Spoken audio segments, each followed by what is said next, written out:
बिस्मिल्लाहिर्रहमानिर्रहीम। अस्सलाम वालेकुम वरहमतुल्लाहि वबरकातुहू। मैं हूं सईद गोंदल और आप देख रहे हैं कैरियर टू रिटायर। ये चैनल जो पाकिस्तान भर के सरकारी, प्राइवेट मुलाजमीन, प्रोफेशनल्स और सीनियर सिटीजन्स के लिए बनाया गया है ताकि आपके साथ बातें कर सकूं, आपके साथ अपना एक्सपीरियंस शेयर कर सकूं और आपको मुख्तलिफ महकमों में रूल्स की तब्दीलियों के बारे में बर वक्त आगाह कर सकूं। आज की वीडियो शुरू करने से पहले आपसे गुजारिश है कि अगर आप चैनल पर पहली दफ़ा आए हैं तो चैनल को सब्सक्राइब करें, वीडियो को लाइक करें और अपने दोस्तों के साथ शेयर करें। तो दोस्तों चलते हैं आज के वीडियो के मौजू की तरफ। दोस्तों, क्या आप भी उन मुलाजमीन में शामिल हैं जिन्हें हर साल तनख्वाह में इजाफे की उम्मीदें होती हैं, लेकिन जब हकीकत में इजाफा मामूली होता है, तवक्को के ख़िलाफ़ होता है, तो दिल टूट जाता है क्योंकि प्लानिंग फेल हो जाती है, फ्यूचर के बारे में हिसाब किताब ख़राब हो जाता है। दोस्तों, आज का दौर महंगाई का दौर है क्योंकि ख्वाहिशात ज़्यादा हैं और आमदन कम है। हर चीज़ की कीमत दिन ब दिन बढ़ रही है। ऐसे में मुलाजमत से वाबस्ता तमाम मर्द ख़वातीन ये उम्मीद लगाए बैठे होते हैं कि नए बजट में तनख्वाह में अच्छा इजाफा होगा। जो डेली वेजेस वाले हैं वो भी यही सोचते हैं कि उनकी इनकम में इजाफा होगा, लेकिन दोस्तों जब ऐसा ना हो तो ज़िम्मेदारी वाले लोगों का दिल टूट जाता है। आज मैं आपके साथ एक ऐसी कहानी शेयर करने लगा हूँ जो सिर्फ कहानी नहीं है, एक सबक है, एक पैगाम है और लाइफ का एक टर्निंग पॉइंट है कि अगर तनख्वाह ना भी बढ़े तो क्या ज़िंदगी ख़त्म हो जाती है? हरगिज़ नहीं। दोस्तों, मुझे उम्मीद है कि वीडियो के आखिर तक आप मेरे साथ ज़रूर रहेंगे। तो चलते हैं आज की इस मोटिवेशनल स्टोरी की तरफ जो आपके लिए स्पेशली तैयार की गई है। ये स्टोरी है सलीम साहब की, एक 50 साल सरकारी मुलाजिम जो लाहौर के एक दफ्तर में पिछले 22 साल से मुलाजमत कर रहे हैं। इस साल उन्होंने भी उम्मीद की कि शायद 25% तनख्वाह बढ़ेगी, मगर जब बजट आया तो इजाफा सिर्फ 10% था। उनके 3 बच्चे हैं जिनमें एक कॉलेज में पढ़ता है और 2 स्कूल में। स्कूल की फ़ीस, वैन का किराया, बाइक का पेट्रोल, बिजली, गैस, राशन, सब कुछ तो महंगा हो चुका था। सलीम साहब सारी रात सोचों में गुजार देते और नींद नहीं आती थी।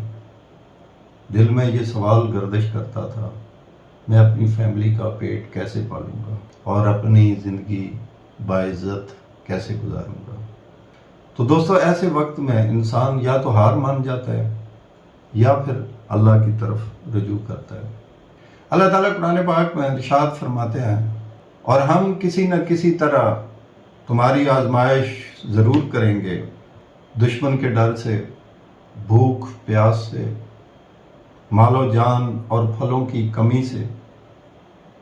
इन सब्र करने वालों को खुशखबरी दे दीजिए जिन्हें जब कोई मुसीबत आती है तो कह दिया करते हैं कि हम तो खुद अल्लाह ताला की मलकियत है और हम उसी की तरफ लौटने वाले हैं। दोस्तों, ये दोनों आयात हमें ज़िंदगी के मुश्किल लम्हात में सब्र, इस्तिकामत और अल्लाह पर मुकम्मल भरोसे की तालीम देती हैं। जब तनख्वाह न बढ़े, माली हालात ख़राब हों या दुनियावी तकलीफ़ आए तो मोमिन का शेवा यही होना चाहिए। नबी करीम सल्लल्लाहु अलैहि वसल्लम ने फरमाया, अल्लाह उस वक्त खुश होते हैं जब बंदा आजमाइश में भी उसका शुक्र अदा करता है। और सलीम साहब के साथ भी ऐसा ही हुआ। वो भी अल्लाह की तरफ रुजू करने लग गए। सलीम साहब ने फैसला किया कि वो मायूस नहीं होंगे। उन्होंने अल्लाह से मदद की दुआ की और नियत की कि अब वो हालात बदलने के लिए खुद कुछ करेंगे।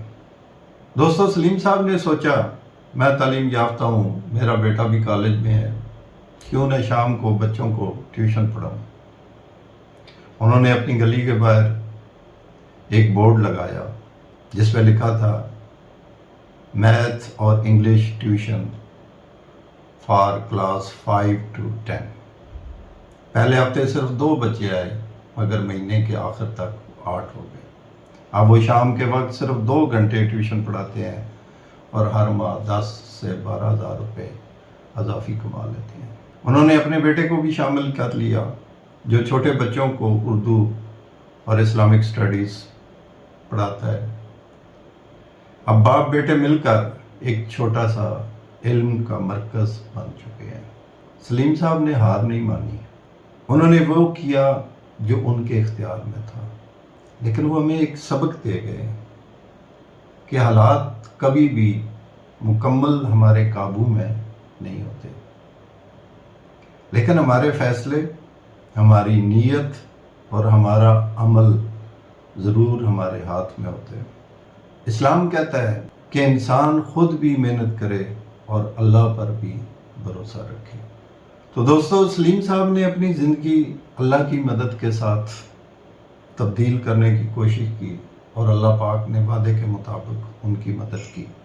یہ سلیم صاحب کی کہانی خالی کہانی نہیں ہے، لائف کا ایک ٹرننگ پوائنٹ ہے۔ تو آج اگر آپ بھی کسی مشکل میں ہیں، آپ کی بھی سیلری کم ہے یا اخراجات زیادہ ہیں، تو سلیم صاحب کی کہانی کو یاد رکھیں۔ کوئی چھوٹا ہنر، کوئی سادہ کام، چاہے وہ ٹیوشن ہو، پرچون کی چھوٹی سی دکان ہو یا کوئی ہنر، آپ حالات کو بدل سکتے ہیں۔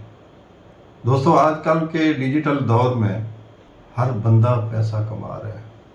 میں آپ کو چھوٹی سی مثال دیتا ہوں کہ فائبر پہ ایک پاکستانی اپنی بکریوں کے ساتھ ہیپی برتھ ڈے کا پیغام $10 میں بیچ رہے، ساتھ اس کی بکریاں بولتی ہیں اور وہ ہیپی برتھ ڈے وہ کہتے ہیں۔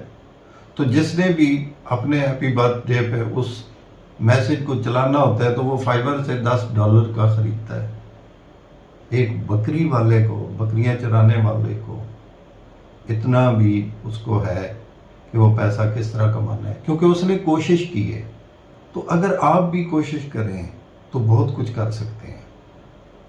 مسئلہ صرف یہ ہوتا ہے کہ ہم وہ جو اپنا کمفرٹ زون ہے اس سے باہر نہیں نکلتے اور نہ نکلنے کی کوشش کرتے ہیں، لیکن جو لوگ اس سے نکل جاتے ہیں وہ کامیاب بھی ہو جاتے ہیں۔ صبر، توکل اور محنت، یہی 3 اصول ہیں جو ہر مسلمان کو آگے بڑھنے میں مدد دیتے ہیں۔ اللہ پر یقین رکھیے کیونکہ وہ روزی دینے والا ہے اور وہ آپ کی محنت کا بہترین صلہ دے گا۔ اگر آپ بھی سلیم صاحب کی طرح اپنی اور اپنی فیملی کی زندگی میں تبدیلی لانا چاہتے ہیں تو میں نے آپ لوگوں کے لیے ایک ویڈیو بنائی ہے جس کا لنک ڈسکرپشن میں دیا ہوا ہے، اسے دیکھیں۔ میں نے اس میں 5 انتہائی آسان کام ترتیب دیے ہیں اور ان کو ڈسکس کیا ہے۔ کوئی انویسٹمنٹ نہیں ہے، کوئی آپ کو پیڈ اس میں سافٹ ویئر نہیں خریدنا پڑیں گے۔ آپ بس اپنی دلچسپی اور مہارت کے مطابق ایک کام کو سلیکٹ کر لیں اور اس پہ ورکنگ کریں، اور اس کے بعد اگر آپ لوگ کہیں گے تو میں ہر کام کے بارے میں ایک مکمل ویڈیو تیار کر دوں گا جو آپ کے سٹارٹ سے لے کر اینڈ تک تمام پروسیجر بتائے گی، لیکن کام آپ کو کرنا پڑے گا۔